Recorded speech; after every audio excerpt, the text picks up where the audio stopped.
नमस्कार, आप देख रहे हैं न्यूज 18 राजस्थान। आपके साथ मैं हूं अभिषेक। महारो राजस्थान बुलेटिन में बात होगी सीएम अशोक गहलोत की, जिन्होंने महिला अत्याचार के खिलाफ सख्त कदम उठाने के निर्देश दिए हैं। फिर बात होगी मेयर चुनाव की, जहां हॉर्स ट्रेडिंग जारी है। साथ ही बात होगी मिलावटखोरों की, जिन पर कार्रवाई की जा रही है। वहीं बात करेंगे गुर्जर आंदोलन की, जहां किरोड़ी सिंह बैंसला वार्ता के लिए तैयार हो गए।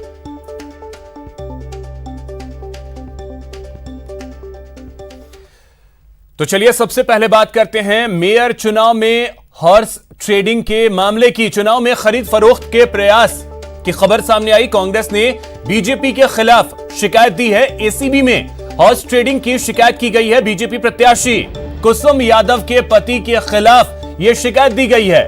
खरीद फरोख्त करने की शिकायत दी गई है। कांग्रेस ने एसीबी में एक ऑडियो रिकॉर्डिंग भी पेश किया है। पार्षद दशरथ सिंह ने मुकदमा दर्ज करवाया है। एसीबी डीजी बीएल सोनी ने जांच भी शुरू कर दी है। एडीजी दिनेश एमएन के निर्देश में जांच शुरू की गई है। मेयर चुनाव से पहले यह हॉर्स ट्रेडिंग का एक सनसनीखेज मामला सामने आया है। इसमें 42 नंबर वार्ड के कांग्रेस पार्षद दशरथ सिंह ने हेरिटेज में बीजेपी महापौर प्रत्याशी कुसुम यादव के पति अजय यादव पर गैर भाजपाई पार्षदों की खरीद फरोख्त की कोशिश करने का आरोप लगाया है। इस संबंध में पार्षद दशरथ सिंह ने सोमवार को एसीबी के मुख्यालय में जाकर शिकायत दर्ज करवाई। इसके साथ ही 2 कथित ऑडियो रिकॉर्डिंग भी एसीबी को सौंपी है। ये ऑडियो सोशल मीडिया पर भी वायरल हो रहे हैं।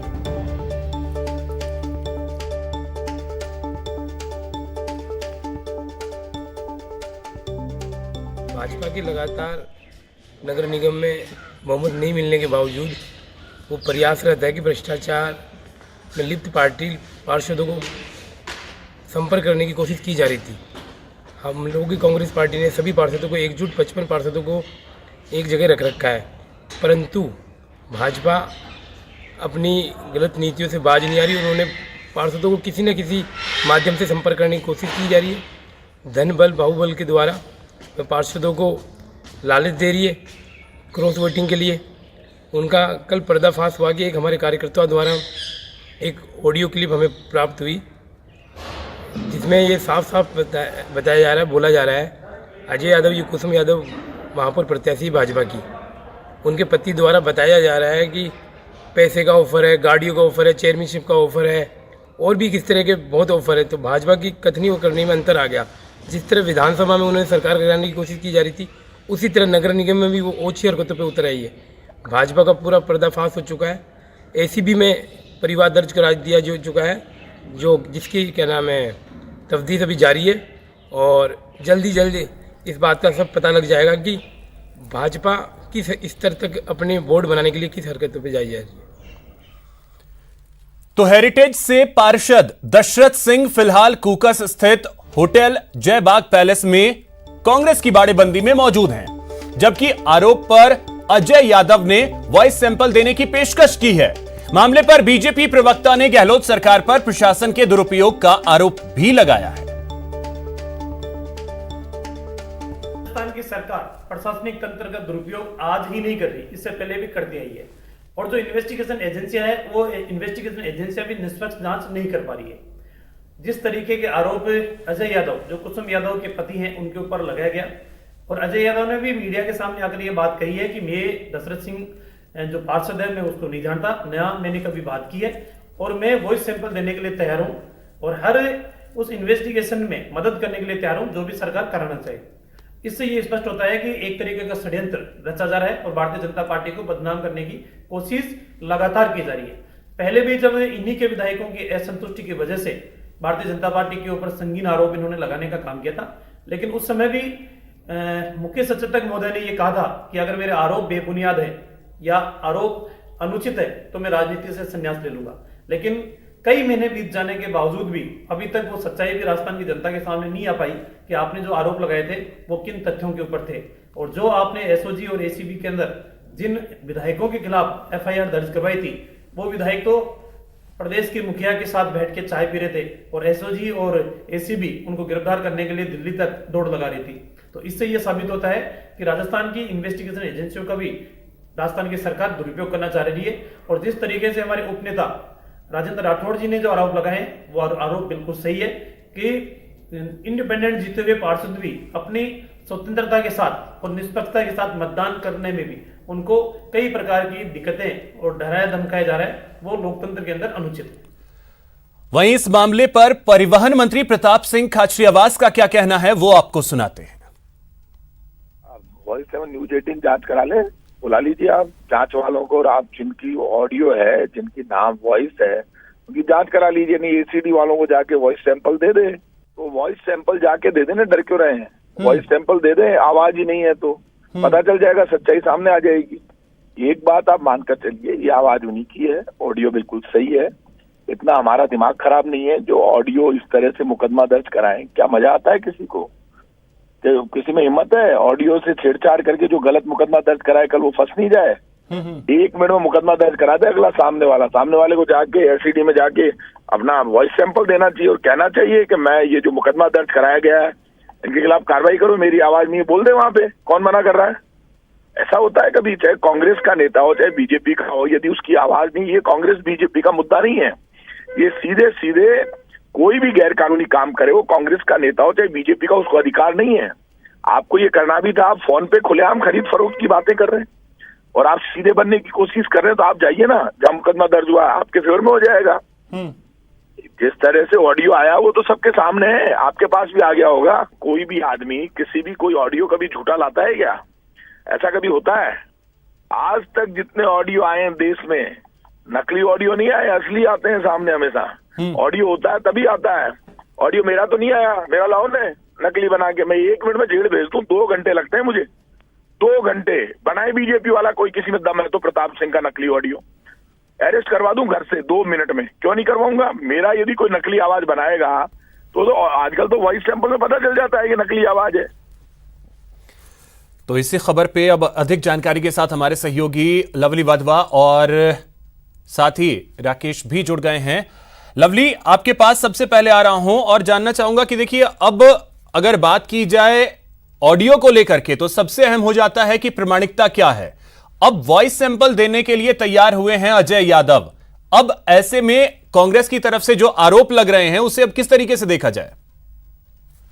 अगर ये कंफर्मेशन अजय यादव की ओर से दिया गया है कि वो वॉइस सैंपल देने के लिए तैयार है, तो जाहिर तौर पर अब ये जो सियासी जो पारा है वो बढ़ता हुआ नजर आएगा। क्योंकि कांग्रेस ने जिस तरह से इस पूरे मामले का आज अल सुबह खुलासा किया और जैसे ये कॉल रिकॉर्डिंग वायरल होने लगी, उसके बाद से लगातार बीजेपी पर सवाल उठ रहे थे और बीजेपी प्रत्याशी को लेकर के और बीजेपी के जो आला नेता है प्रभारी, उनको लेकर के सवाल उठ रहे थे। तो ऐसे में अब अगर वॉइस सैंपल की बात सामने आ रही है और अगर वो अपना वॉइस सैंपल दे देते हैं तो शायद ये दूध का दूध और पानी का पानी जैसी स्थिति हो जाएगी। तो इसमें कौन दोषी है कौन नहीं है, और अगर इस पूरे मामले को लेकर के ऑडियो रिकॉर्डिंग फेक पाई जाती है तो एसीबी के पास अधिकार है कि वो झूठा जिस तरह से एविडेंस जो बनाया गया है उसे वायरल किया गया है, तो सोशल मीडिया के तो तमाम एक्ट्स बने हुए हैं उसके तहत वो कार्रवाई करने के लिए आजाद है। लेकिन आपको बता दें, इस पूरे रिकॉर्डिंग से सियासी पारा जो है इस वक्त जयपुर का वो बढ़ा हुआ है। मंत्री प्रताप सिंह खाचरियावास ने इस बात को लेकर के चैलेंज किया है कि अगर ये कॉल रिकॉर्डिंग झूठी पाई जाती है तो वो कहते हैं कि इस पूरे मामले में कार्रवाई करने का अधिकार एसीबी को है और एसीबी इस पूरे मामले में कार्रवाई करे।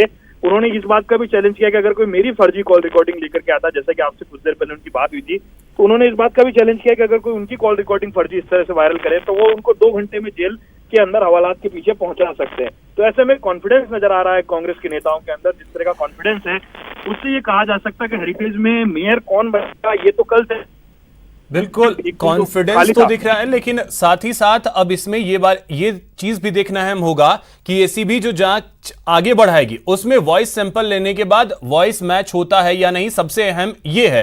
राकेश, अब अगर हम देखें जिस तरीके से बयानबाजी शुरू हुई है, एक तरफ हमने देखा कि प्रताप सिंह खाचरियावास, वहीं दूसरी तरफ रामलाल शर्मा, बयानबाजी जिस तरीके से शुरू हुई है इसका असर कल के चुनाव पर कितना पड़ सकता है? जिस तरीके से ये बयानबाजी नहीं जो हमें उच्च स्तरीय सूत्रों से पता चला है उसमें साफ है कि ये हॉर्स ट्रेडिंग के प्रयास किए जा रहे हैं और किए गए हैं।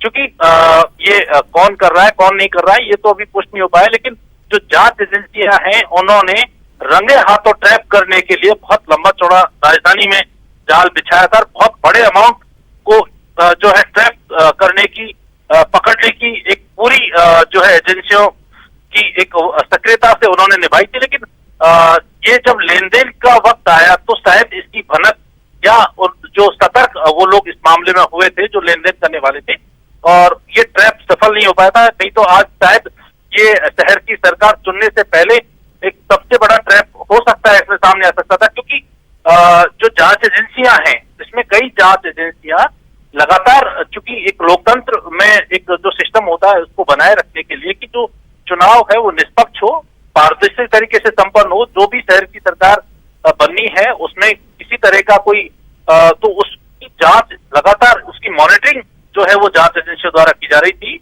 और उसमें जब इस तरह की ये चीजें सामने आई तो ये एजेंसियां लगातार इस मामले को लेकर सक्रिय थी, और जैसे जैसे जो वॉइस रिकॉर्डिंग या लेन देन के जो प्रयास किए जा रहे थे, किस राजनीतिक दल के थे ये तो बाद में पता चलेगा जब पूरे मामले की जांच होगी, लेकिन जैसे जांच एजेंसियों को इसकी भनक लगी कि यहाँ भी हॉर्स ट्रेडिंग के प्रयास किए जा रहे हैं, तो जांच एजेंसियों ने अपनी सक्रियता बढ़ाई कि किस तरह से जो लोकतंत्र का एक जो ये बहुत बड़ा महापर्व है इसको प्रभावित ना कर सके ऐसे लोग जो धन बल का प्रयोग कर रहे हैं, जो बाहुबली का प्रयोग कर रहे हैं, या किसी तरीके का दूसरे का जो प्रलोभन है वो दे करके अगर सरकार बनाने के प्रयास किए जाते हैं तो उसमें जांच एजेंसियों ने अपनी जो है कल काफी सक्रियता से इस मामले में थी।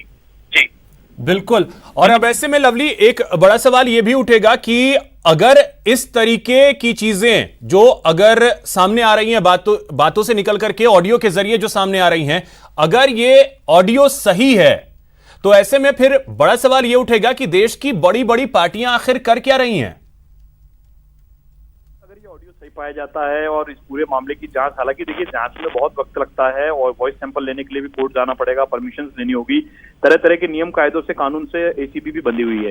तो ऐसे में अगर इस तरह की पुष्टि होती है तो जो सफेद पोश नेताओं को लेकर के जिस तरह की चर्चाएं लोगों में चलती है, जो फिल्मों में लोग देखते हैं, उन चीजों पर जो है वो कहीं ना कहीं मुहर लगती हुई नजर आएगी। क्योंकि जैसा कि राकेश जिक्र कर रहे हैं कि एसीबी ने एक बड़ा जाल बिछाया था, लेकिन अंत पर्यंत आखिरी वक्त में इस जाल की सूचना शायद इन लोगों को मिल गई और ये पूरा ट्रैप सक्सेस होने से पहले ही फेल हो गया।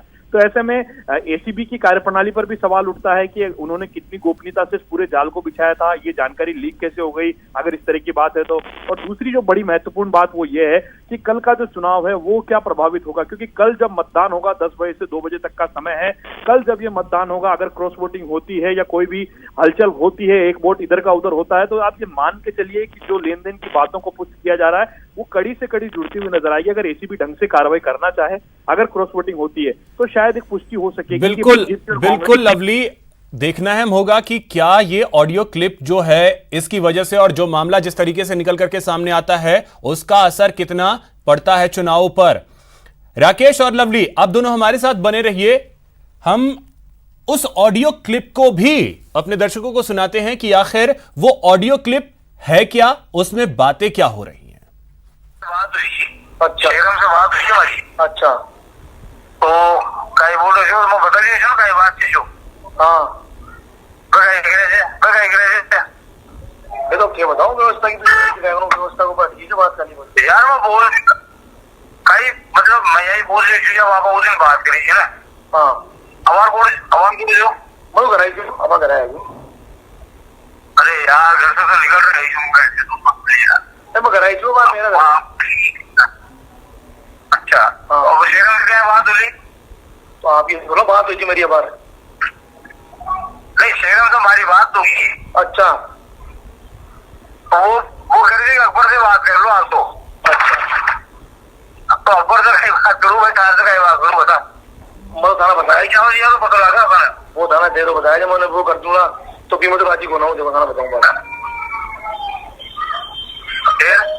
वो थाना बताया मुझे तो कीमत राजी हो लो कितना थोड़ा बताइए ना बात गाड़ी माओ बैठे बहुत ज्यादा से बता रहे हैं। अब आप रात थोड़ी भी अरे तो एक बाकी उधर फायदा तो करा दूंगा, कोई दिक्कत नहीं है। तो बताओ भाई जरा बोलो फिर उनको बरोबर कर देना, फिर बोलो लगे। अरे मैं तो मुझे कह रही हूँ कि 30 जाने से ना। हाँ 25-25 कर दूंगा, 30 के लिए बोल रही हो। अच्छा 25-25 करा दूंगा, जो वाड़ा में डबल टिबल करा दूंगा, 5 साल के लिए गाड़ी लगा शिकायत नगर निगम से। और इसी बीच बड़ी खबर आपको बता दें, हॉर्स ट्रेडिंग को लेकर बीजेपी का बयान भी सामने आया है। वासुदेव देवनानी ने कहा है कि सरकारी मशीनरी का दुरुपयोग सरकार कर रही है। बीजेपी विधायक और चुनाव प्रभारी वासुदेव देवनानी ने बयान दिया है। कांग्रेस के आरोपों पर देवनानी ने पलटवार किया है। अगर एसीबी में शिकायत गई है तो जांच पूरी होने दीजिए। देवनानी ने साथ ही कहा है कि कांग्रेस सरकारी मशीनरी का दुरुपयोग करती है। तो यह बड़ी खबर पलटवार किया है वासुदेव देवनानी ने कि कांग्रेस सरकारी मशीनरी का दुरुपयोग करती है।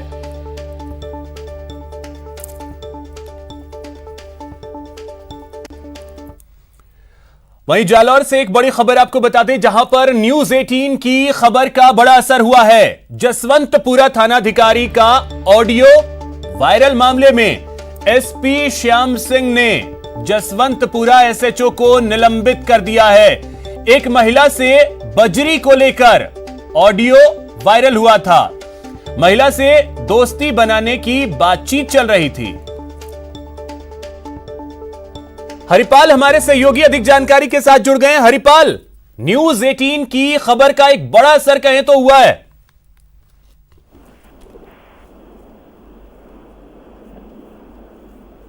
हरिपाल, क्या आपको मेरी आवाज मिल रही है? जी जी मिल रही है। हरिपाल, न्यूज 18 की खबर का एक बड़ा असर। जी बिल्कुल, निश्चित तौर पर न्यूज 18 की खबर का एक बड़ा असर हुआ है। जो जालौर जिले में बजरी को लेकर लगातार पुलिस कार्रवाई कर रही थी और उस पर सवालिया निशान उस समय खड़ा हो गया जब जसवंतपुरा के एसएचओ साबिर मोहम्मद ने एक महिला के आग्रह पर उनके घर पे दिन में बजरी खाली करवाई और उसके बाद में जब महिला को फोन करके उन्हें क्वार्टर पे बुलाने के लिए कहा गया और उनसे दोस्ती करने के लिए उनसे कहा गया और ये वीडियो जब सोशल मीडिया पर वायरल हुआ और न्यूज 18 ने इस खबर को प्रमुखता से दिखाने पर एसपी श्याम सिंह ने आज कार्रवाई करते हुए जसवंतपुरा एसएचओ साबिर मोहम्मद को निलंबित कर दिया है। बहुत शुक्रिया हरिपाल आपका तमाम जानकारी के लिए।